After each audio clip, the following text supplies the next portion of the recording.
Movie की शुरुआत में हमें एक शहर को दिखाया जाता है। इस शहर में अलीशा नाम की एक लड़की रहती है। दरअसल जब वो छोटी थी तब उसके साथ किसी आदमी ने जबरदस्ती की थी। वो किसी को बता न सके, इसीलिए उसने उसके गले से बोलने वाला पार्ट निकाल लिया। इसी वजह से अलीशा गूंगी हो गई। अलीशा का इस दुनिया में कोई भी नहीं था, इसलिए वो अपने घर में अकेली ही रहती थी। पड़ोस में एक आदमी रहता है जिसका नाम जाइलिस है, जो पेशे से एक बहुत शानदार पेंटर है। अलीशा एक लैब में क्लिनिक का काम करती है। अब में उसकी एक दोस्त भी है जो कि उसकी बेस्ट फ्रेंड है। वो दोनों एक दूसरे के बहुत करीब थे। हालांकि लैब में दूसरे काम करने वाले लोग अलीशा को पसंद नहीं करते थे। वो सब उसे बेवकूफ समझते थे और उसे परेशान करने का कोई भी मौका नहीं छोड़ते थे। इसीलिए अलीशा लोगों से मेल जोल कम रखती थी। एक दिन जब वो लैब की क्लीनिंग कर रहे थे तब एक ऑफिसर उन्हें बताता है कि हमारी लैब में एक टीम आ रही है जो कि अपने साथ बहुत बेशकीमती एक चीज लेकर आ रही है। और तभी वहाँ पर वो टीम आ जाती है। उस टीम के साथ एक बहुत बड़ा वाटर टैंक था। उस वाटर टैंक में कोई चीज थी। अलीशा जब उस वाटर टैंक के अंदर की चीज को देखने की कोशिश करती है तो चीज हिलने लगती है और आवाज करने लगती है। और तभी वहाँ पर कुछ लोग आ जाते हैं और उस वाटर टैंक को सेफ रखने के लिए अंदर ले जाने लगते हैं। अलीशा और उसकी फ्रेंड कुछ भी समझ नहीं पाती कि ये क्या हो रहा है। दूसरे दिन वो दोनों लैब की सफाई कर रहे थे तो उसी रूम से आवाजें आ रही थी जिस रूम में उस वाटर टैंक को ले जाया गया था। उसी रूम से एक आदमी बाहर आता है जो कि कर्नल था और ये कर्नल इस पूरे प्रोजेक्ट का लीडर होता है। कर्नल एक बहुत जालिम आदमी था और कर्नल के हाथ से खून भी निकल रहा था। उसके हाथ की चोट की वजह से उसे इतना दर्द हो रहा था और वो दर्द के मारे घुटनों के बल बैठ गया। तभी वहाँ पर एक टीम आ जाती है जो कि कर्नल को अपने साथ लेकर जाती है। और अब अलीशा और उसकी फ्रेंड को कहा जाता है कि उस रूम को क्लीन किया जाए। और जब वो दोनों उस रूम में जाते हैं तो वहाँ पर खून पड़ा होता है। वहाँ पर दो कटी हुई उंगलियां भी पड़ी होती हैं और ये दो उंगलियां उस कर्नल की थी। शायद कर्नल की ये दो उंगलियां उस चीज ने ही काट दी जिसे जहाँ पर लाया गया था। अलीशा उन दो उंगलियों को एक पैकेट में रख देती है और अलीशा की दोस्त किसी को बुलाने के लिए चली जाती है। तभी अलीशा देखती है कि वहाँ पर एक बहुत बड़ा वाटर टैंक है। और जब अलीशा उस वाटर टैंक के पास आती है तो वो देखती है कि उस वाटर टैंक में एक अजीब सा ही मॉन्स्टर है, जिस मॉन्स्टर के इंसानों की तरह दो हाथ और दो पाँव थे। अलीशा उस टैंक पर अपना हाथ रखती है तब वो मॉन्स्टर भी उसके हाथ ऊपर अपना हाथ रख देता है। उसी वक्त वहाँ पर अलीशा की फ्रेंड और एक आदमी आ जाता है। वो क्रीचर पानी के अंदर चला जाता है। अलीशा को पता चल चुका था कि आखिर उस लैब में वो चीज क्या है, इसीलिए वो अगले दिन वही लंच टाइम पर उसी जगह पर जाती है। वहाँ पर काफी बड़ा एक पूल होता है और वो क्रीचर उस पूल के अंदर जंजीरों से बंधा हुआ होता है। अलीशा उस पूल की बॉल पर बैठ जाती है और अपने साथ एक अंडा भी लेकर आती है। अलीशा उस अंडे पर स्पून मारकर आवाज पैदा करती है। उस आवाज को सुनकर क्रीचर पानी से बाहर आ जाता है। उस मॉन्स्टर को देखकर अलीशा अंडे का सिल्का उतारने लगती है। अलीशा अंडे को उस क्रीचर को अपने हाथ से देना चाहती थी, लेकिन वो मॉन्स्टर अलीशा से डर रहा था, इसीलिए वो अलीशा से अंडा नहीं लेता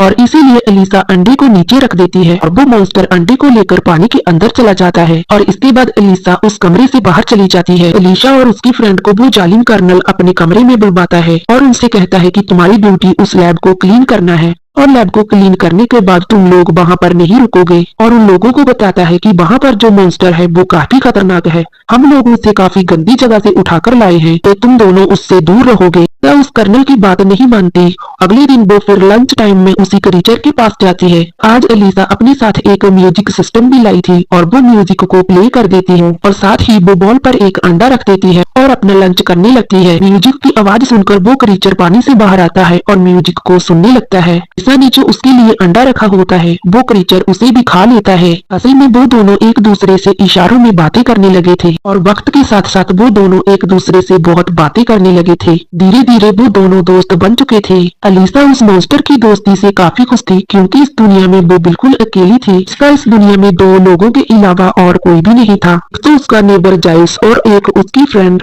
अलीशा इस बात से बहुत खुश थी कि अब उसे तीसरा दोस्त भी मिल गया है। अलीशा को इस बात से कोई फर्क नहीं पड़ रहा था कि उसका दोस्त डरावना है, बल्कि वो तो उसकी दोस्ती से बहुत खुश थी। अलीशा का जे रोज का रूटीन बन चुका था। वो लंच टाइम में उसके पास जाती थी और उसके साथ टाइम स्पेंड करती थी और इशारों ही इशारों में वो एक दूसरे से बातें भी किया करते थे।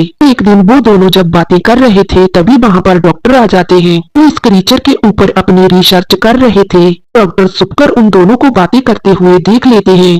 वो सोचते हैं कि उस क्रीचर और अलीशा के बीच अब कोई रिलेशन बन चुका है। लेकिन अलीसा के सामने वो ये बात जाहिर नहीं होने देते कि उन्होंने सब कुछ देख लिया है। दरअसल ये डॉक्टर एक साइंटिस्ट भी थे जो अमेरिका के लिए इस क्रीचर पर अपनी रिसर्च कर रहे थे, और असल में ये जर्मनी के जासूस थे जो अमेरिका को धोखा देकर क्रीचर के ऊपर जर्मनी के लिए रिसर्च कर रहे थे कि उन दिनों अमेरिका और जर्मनी के बीच कोल्ड वॉर चल रही थी और ये दोनों देश एक दूसरे से आगे निकलना चाहते थे। इसीलिए ये डॉक्टर अमेरिका में रहकर जो रिसर्च कर रहे थे और उसकी सभी जानकारी ये जर्मनी को भेज देते थे। और फिर अगले दिन अलीसा उस क्रीचर से मिलने के लिए जाती है। वो देखती है कि उस क्रीचर को बड़ी बेदर्दी से जंजीरों से बांधकर रखा गया है। उसकी ऐसी हालत देखकर अलीसा को उस पर बहुत तरस आता है क्योंकि उसकी बॉडी से खून निकल रहा था। तभी उसको ऐसा लगता है कि वहाँ पर कोई आ रहा है और वो जल्दी से जाकर छुप जाती है और वहाँ पर वही कर्नल आ जाता है। वो कर्नल इस क्रीचर से बहुत नफरत करता था। उस कर्नल के पास लोहे की एक रॉड थी जिसमें करंट दौड़ रहा था और वो कर्नल उस लोहे की रॉड से उस क्रीचर को बिजली के झटके दे रहा था। उसके बाद वहाँ पर जर्नल आते हैं और वो कहते हैं कि मैंने तो उम्मीद की थी कि ये तो बहुत छोटा होगा।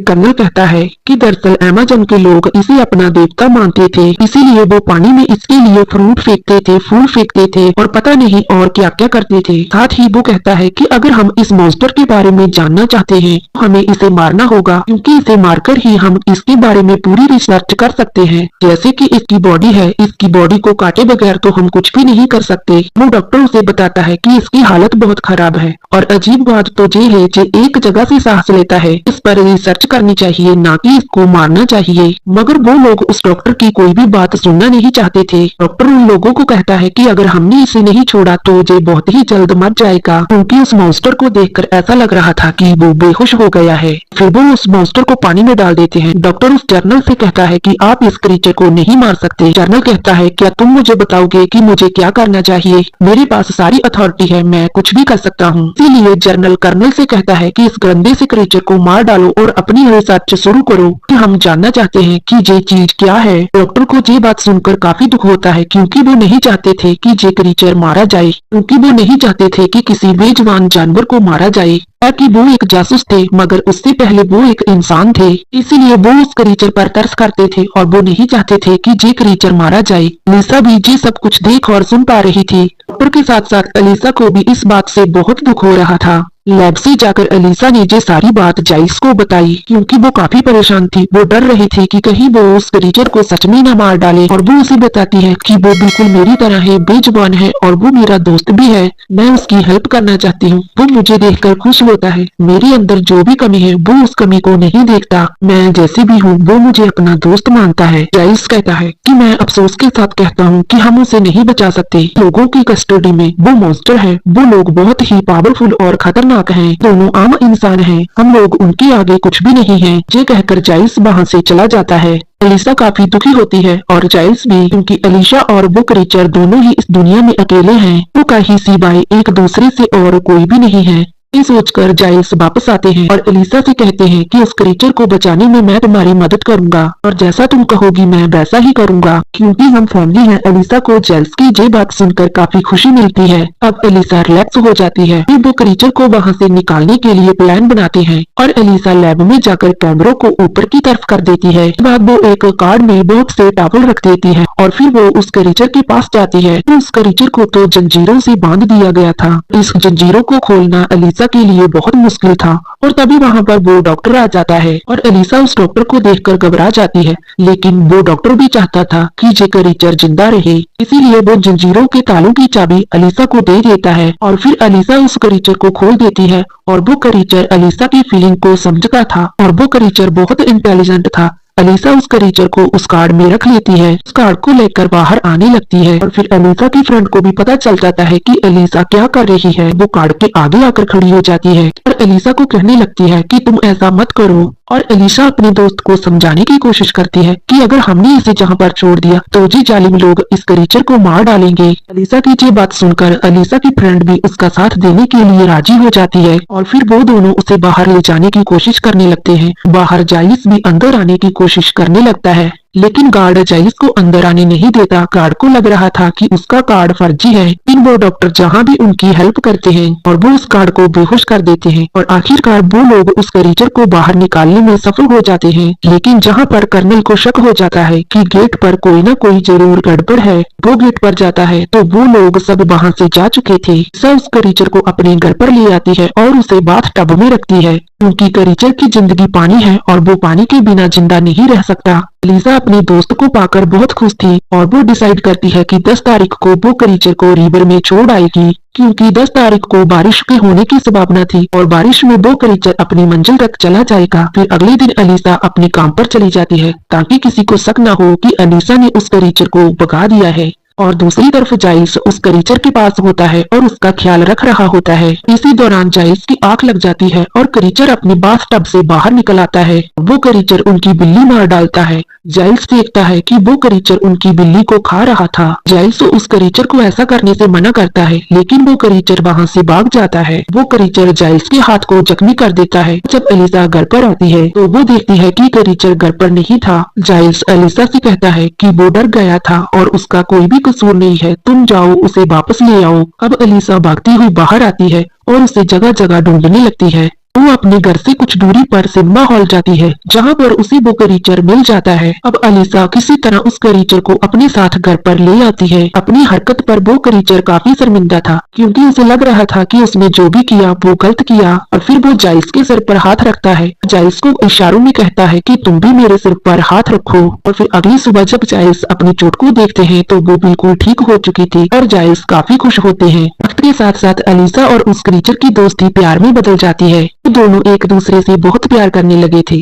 और वो दोनों एक दूसरे के करीब आ जाते हैं। और दूसरी तरफ जर्नल कर्नल पर गुस्सा कर रहे होते हैं कि अगर तुमने उस क्रीचर को ना ढूंढा, हमारी प्रोफेशनल और पर्सनल लाइफ दोनों ही खत्म हो जाएंगी। बात सुनकर कर्नल काफी परेशान हो जाता है। कर्नल को डॉक्टर पर शक होने लगता है कि उसी ने क्रीचर को भगाया होगा, क्योंकि वो जानता था कि डॉक्टर जी नहीं चाहता था कि क्रीचर को मार दिया जाए। इसीलिए कर्नल डॉक्टर के घर जाता है और डॉक्टर अपने घर से बाहर आकर उन दोनों से मिलता है। इन कर्नल वहाँ पर आकर उन दोनों आदमियों को मार डालता है।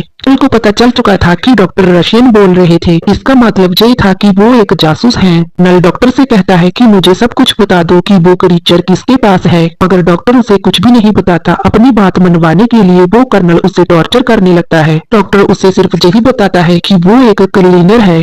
तो कहते ही वो डॉक्टर मर जाता है। क्लीनर का नाम सुनकर उस कर्नल को एलिसा पर नहीं बल्कि उसकी फ्रेंड पर शक होता है, क्योंकि वो दोनों वहीं पर सफाई करती थी। इसीलिए कर्नल एलिसा की फ्रेंड के घर जाता है। वो एलिसा की फ्रेंड से पूछता है कि बताओ वो क्रीचर कहाँ पर है, लेकिन एलिसा की फ्रेंड उसे कुछ नहीं बताती। वो कहती है कि मैं इस बारे में कुछ नहीं जानती। वहाँ पर एलिसा की फ्रेंड का हस्बैंड होता है और वो उस कर्नल को सब कुछ बता देता है। कहता है कि वो क्रीचर एलिसा के घर पर है। मैंने अपनी वाइफ को एलिसा से बात करते हुए सुन लिया था। सुनकर कर्नल गुस्से में आकर एलिसा के घर की तरफ जाने लगता है, लेकिन उससे पहले एलिसा की फ्रेंड उसे कॉल कर सब कुछ बता देती है। नल तुम्हारे घर की तरफ आ रहा है। और आज 10 तारीख थी और बारिश भी हो रही थी। दरअसल ये वही दिन था जब एलिसा ने डिसाइड किया था कि मैं क्रीचर को रिवर में छोड़ दूंगी। इसीलिए वो क्रीचर को लेकर रिवर की तरफ निकल जाती है। कर्नल एलिसा के घर पर पहुंचता है तो वो देखता है कि वहाँ पर तो कोई नहीं है। फिर उसे कैलेंडर पर 10 तारीख के नीचे एक नोट मिलता है। इस नोट में लिखा हुआ था कि आज के दिन उसे रिवर में छोड़ देना है। दूसरी तरफ एलिसा रिवर तक पहुँच चुकी थी।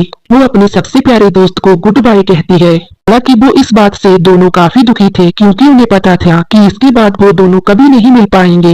इन एलिसा जानती थी कि अगर ये क्रीचर पानी के अंदर ना गया तो इसे तो वैसे भी मर जाना है। इसीलिए एलिसा उसे पानी की तरफ आगे बढ़ने के लिए कहती है और तभी वहाँ पर कर्नल भी पहुँच जाता है। तो एलिसा और उस क्रीचर पर दोनों पर फायरिंग कर देता है। वजह से वो दोनों वहीं पर गिर जाते हैं, लेकिन वो क्रीचर फिर से खड़ा होता है। कर्नल के दोबारा गोली चलाने से पहले वो क्रीचर उसके पास पहुंच जाता है। कर्नल देखता है कि उस क्रीचर को गोलियां लगी हैं, मगर फिर भी वो नहीं मरा। बाद वो क्रीचर कर्नल को मार डालता है और फिर वो क्रीचर एलिसा को गोद में उठाता है, समुद्र की गहराइयों में ले जाता है। एलिसा की गर्दन पर जो बचपन के चोट के निशान थे वो वहाँ पर हाथ लगाता है और वो निशान अब गिल्स बन जाते हैं, जिससे कोई भी पानी में सांस ले सकता है। एलिसा भी पानी में सांस ले पा रही थी और फिर एलिसा भी जिंदा हो जाती है, जो कि गोली लगने की वजह से मर चुकी थी। असल में ये क्रीचर बहुत सारी पावर का मालिक था और पावर की वजह से ही एलिसा बच गई थी। वो क्रीचर अलीसा को पानी के अंदर एक नई जिंदगी देता है। में दोनों को एक दूसरे का साथ और प्यार मिल ही जाता है और इसके बाद ये दोनों समंदर की गहराइयों के अंदर चले जाते हैं।